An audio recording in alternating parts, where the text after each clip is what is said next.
नमस्कार, मेरा नाम है सत्यम शक्ति। आप सभी का पी लाइव न्यूज में स्वागत है। आज हम बात करेंगे राहु के बारे में, क्योंकि राहु ने आज ही गोचर किया है कुंभ राशि में।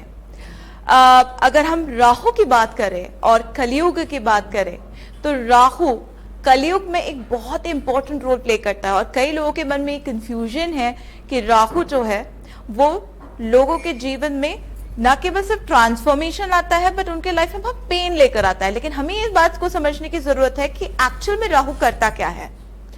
तो ये न्यूमरोलॉजी, राहु का नंबर है 4 which is also the number of completion and Rahu represents our head area, यानी कि हमारी जो एक्सटेंसिव इंटेलिजेंस है, जो इंट्यूशन है, वो है राहु। इसीलिए राहु एक ऐसा शैडो प्लैनेट है जो कि आपके बुद्धि को हर वक्त एक्टिवेटेड रखता है।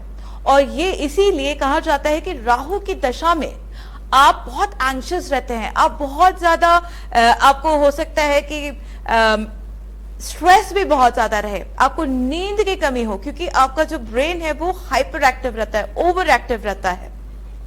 जिन लोगों की राहु की महादशा चल रही है उन लोगों के लिए स्पेशली मैं एक बात बोलना चाहूंगी, क्योंकि लोग डरते बहुत है राहु से। लेकिन वो इसलिए है क्योंकि राहु का सही जो इस्तेमाल है वो ये करना जानते नहीं है। राहु आज के जमाने में इन द कलयुग ये जो आप ये क्या रिप्रेजेंट करता है, ये रिप्रेजेंट करता है आपके अंदर के विल पावर को एंड दैट विल पावर को प्रोसेस करने की इंटेलिजेंस को। यानी कि राहु ही सिखाता है शाम दाम दंड भेद, और उसके लिए जो विटीनेस है आपके अंदर का वो राहु ही है। तो कई लोग कहते हैं कि राहु जो है वो इल्यूजन है, यानी कि भ्रम है, और कई लोग कहते हैं कि राहु जो है वो माया है। लेकिन अगर शिव सत्य है तो उनकी लीला मिथ्या कैसे हो सकती है। हमें राहु को भी अपनाना चाहिए। तो जो माया है वो माया क्या है? माया है हमारे भीतर के एक डीप डाउन डिजायर्स की, डीप डाउन जो डिजायर्स हमारे भीतर में जो छुपी हुई इच्छाएं हैं, ठीक है, जिसको हम बहुत लगातार कोशिश कर रहे हैं पूरा करने की, लेकिन हम वो कर नहीं पा रहे हैं, वही है Rahu. On the other hand Ketu क्या करता है? केतु ऑपोजिट है राहु का। केतु का काम है आपके जो भी डिजायर्स है, जो भी इच्छाएं हैं, जो भी आपके मंशाएं हैं, लेकिन ये मंशा जो आपके आत्मा के विकास और विकार के लिए सही नहीं है, उनको काटने का काम करती है। यानी केतु जिस भी घर में बैठ जाएगा वो वहां के टॉक्सिसिटी को खत्म करने का काम करता है।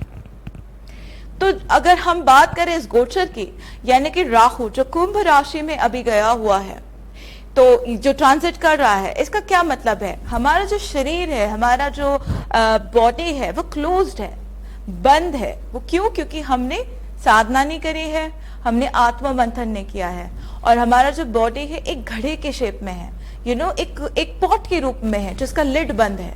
तो कुंभ राशि क्या है? वो घड़ा है।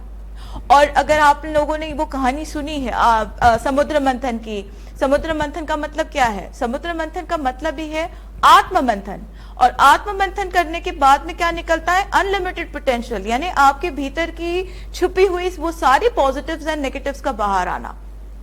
अभी कुछ दिन पहले ही शनि ने गोचर किया था मीन राशि में।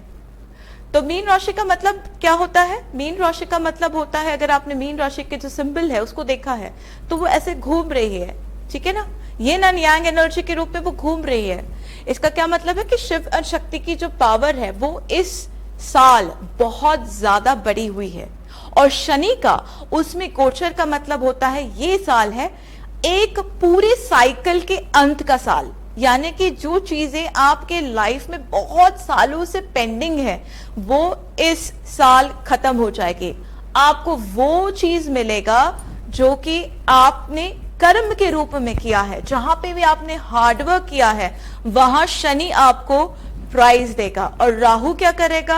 आपके जो डिजायर्स है उसको फुलफिल करने का काम करेगा। कैसे करेगा? आपके इंटेलेक्चुअल यानी आपके इंटेलिजेंस को प्रोसेस करके। तो मैंने कहीं पे बनाया भी था एक वीडियो कि जहां पे मैंने ये बोला है कि जो शनि जो मीन राशि में जाता है तो वो कृष्ण का साल होता है। और अगर हमने देखा है जिस कुछ दिन पहले ही जैसे ही शनि मीन राशि में गया और प्लैनेटरी पोजीशंस चेंज हुए तो 6 प्लैनेट्स एक साथ आए थे। एंड वो जो ट्रांजिट हुआ था वो that was a very similar transit to जब महाभारत का युद्ध हुआ था और हमने देखा कि टेररिस्ट अटैक्स हुए और उसके बाद ही इंडिया पाकिस्तान के बीच में वॉर हुआ। तो ये साल जो है वो धर्म युद्ध का साल है, ये साल जो है वो मंगल का साल है। अब राहु को हम कैसे उसको पॉजिटिव बना सकते हैं हमारे लाइफ में, हमें ये भी सोचने की जरूरत है। क्योंकि क्या होता है कि राहु इतना ज्यादा ट्रांसफॉर्मेशन करता है हमारे लाइफ में कि हमको हर चीज बहुत पेनफुल लगने लगती है और हमारे पर्सनल लाइफ में चेंजेस ला देगा, हमारे प्रोफेशनल लाइफ में चेंजेस ला देगा। तो राहु को कंट्रोल करने के 2 तरीके हैं। पहले तो हमारी बुद्धि की शक्ति को हमें बैलेंस करते आना चाहिए। इसीलिए कहा जाता है कि राहु को कंट्रोल करती है माँ दुर्गा, राहु कंट्रोल करती है माँ मातंगी, राहु को कंट्रोल करते हैं भगवान रुद्र। ठीक है, तो राहु को बैलेंस करना बुध के माध्यम से बहुत जरूरी हो जाता है। और राहु के को कंट्रोल करने का एक और तरीका होता है कि अपनी सात्विक ऊर्जा को बढ़ाना, और सात्विक ऊर्जा इज रिलेटेड टू मंगल। तो मंगल को भी आप, मंगल की सात्विक ऊर्जा को आपको अपनी बॉडी में बढ़ानी है, यानी कि ऑस्पिशियसनेस को बढ़ाना है, not the inauspicious Mangal but the auspicious Mangal. Rahu का बिहेवियर शनि के साथ में बहुत दोनों के बीच में बहुत सिमिलैरिटीज है। इसलिए कहा जाता है कि राहु जो है वो आपके कार्मा को भी रिप्रेजेंट करता है, यानी कि वो कार्मा जो कि आपके भीतर में डिजायर के रूप में छुपे हुए हैं और जो आप हो सकता है पिछले कई जन्मों से अपने मन में छुपा के रखे हुए, हो सकता है अपने पिछले जन्म में कुछ ऐसा सपने देखे हैं जो आप कभी पूरे नहीं कर पाए। इसीलिए राहु आपको उन सपनों तक वापस एक बार लेके जाएगा और राहु जो है वो उन डिजायर्स को पूरा करने के लिए आपको रास्ता दिखाएगा। शनि आपको हार्डवर्क कराएगा, आपके कर्म को वॉच करेगा। और केतु क्या करेगा? केतु वही करेगा कि जहां पे वो डिजायर आपके लिए हिंड्रेंस क्रिएट कर रहा है, या तो फिर जहां पे भी टॉक्सिसिटी क्रिएट कर रहा है, या फिर जो नेगेटिव ऊर्जाएं आप तक पहुंच रही हैं उनको काटने का काम करेगा। तो जैसे ही राहु ने कुंभ राशि में गोचर किया, वैसे ही केतु ने सिंह राशि में गोचर किया। तो अगर हम ये देखें तो ये आपकी आत्मा, सिंह मतलब सूर्य, सूर्य मतलब क्या है? आपकी आत्मा, आपके पितरी, आपके पूर्वज, उनकी जो भी डिजायर्स आपके माध्यम से वो पूरा करने का काम करेगा। और जो भी ऊर्जाएं आपके लिए अच्छी नहीं है उनको रिमूव करने का काम केतु करेगा।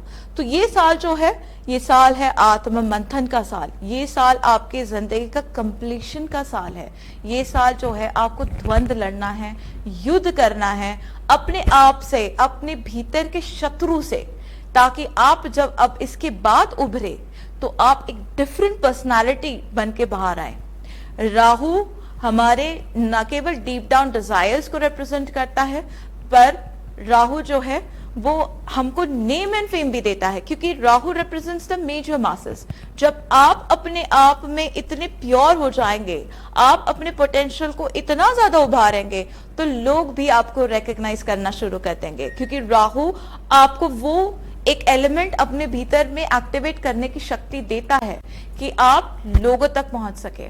तो जिनका राहु अच्छा है, ये देखा गया है कि वो बहुत फेमस होते हैं लाइफ में, उनमें एक चार्म होता है, उनमें एक शक्ति होती है। अगर वो राहु अच्छा है तो ठीक है, उनके चार्ट में राहु का प्लेसमेंट अगर अच्छा है तो डेफिनेटली ऐसा व्यक्ति फेमस हो सकता है, उसके लाइफ में मटेरियलिज्म आ सकता है।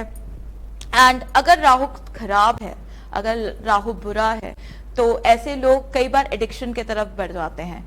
ऐसे लोगों को बहुत ज्यादा एंजाइटी इश्यूज हो सकते हैं, मेंटल हेल्थ डिसऑर्डर्स हो सकते हैं, या तो फिर गलत इस्तेमाल राहु का करके कई लोग ब्लैक मैजिक में भी घुस जाते हैं। क्योंकि राहु कई बार तंत्र यानी हमारी बॉडी, हमारा head, you know that sinking of the mind, body and soul का कॉम्बिनेशन करके राहु वो परफेक्ट सिंक को भी रिप्रेजेंट करता है। इसीलिए राहु तंत्र, अघोर, मेडिटेशन, साधना को भी रिप्रेजेंट करता है। अब ये कई लोग कहते हैं कि जुपिटर फिर क्या करता है? जुपिटर जो है, बृहस्पति जो है, वो नॉलेज का कारक है। ठीक है, वो आपको नॉलेज देता है। बुध जो है उस नॉलेज को प्रोसेस करने की शक्ति देता है, और राहु जो है वो उस प्रोसेस्ड पावर को इंप्लीमेंट करने की शक्ति देता है इन दिस कलयुग, बिकॉज आपको उस कलयुग को भी फेस करना है। तो राहु जो है वो बहुत प्रैक्टिकल शैडो प्लैनेट है, बहुत ही प्रैक्टिकल। वो आपको प्रैक्टिकलिटी सिखाता है लाइफ में, इसीलिए आप जिंदगी में इतनी तकलीफें झेलते हैं आपकी राहु की महादशा में। और ये जरूरी भी है, क्योंकि अगर आप असलियत नहीं देखेंगे लोगों की, तो आप नेक्स्ट लेवल तक पहुंचने के लिए सक्षम नहीं होंगे, जो कि बृहस्पति का महादशा होती है। तो बेसिकली राहु आपको नेक्स्ट स्टेप के लिए रेडी करता है। राहु आपको असलियत दिखाता है, और जब आप असलियत देखने लगते हो तभी आप में वो विजडम डेवलप होता है। आप अगर अपने भीतर के डीमंस को नहीं फाइट करेंगे तो आप बाहर के शत्रुओं से लड़ने के लिए तैयार नहीं हो सकते।